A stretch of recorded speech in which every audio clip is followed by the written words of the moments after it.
We met him in '78 when we were recording the Hands of Revolution album, and it was a very strange experience. It had a lot of mysticism to it. You know, we were there apprehensive and nervous, and he was there curious as to what kind of music that was coming from the band like ourselves. How do you describe Bob's music? I describe Bob's music as very politically orientated, had a lot of serious connotations to it, and it's really written for, you know, the sufferers worldwide.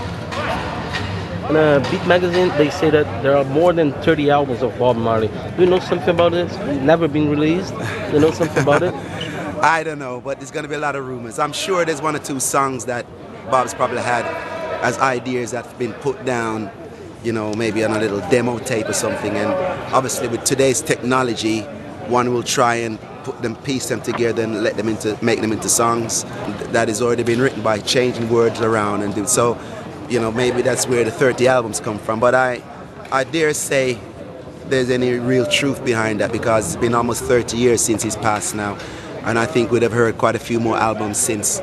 You know, after 30 years, it's a bit strange to come with such a high figure of albums. I mean, I'm sure that was said about Jimi Hendrix too, and we're still listening to the same stuff over the past, well, it's almost 40 years now since Jimi Hendrix passed on. What are the main contributions that Bob's brought to the music field?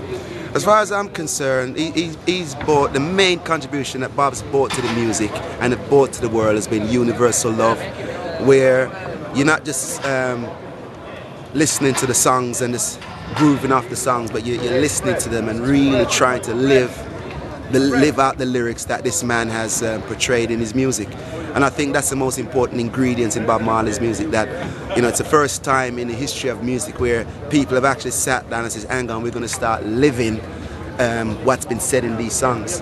I mean, you got the rock and the punk craze, but I'm talking about where someone sits down and really thinks about fellow man from one part of the earth to the next, from one country to the next, from one cultural aspect to the next.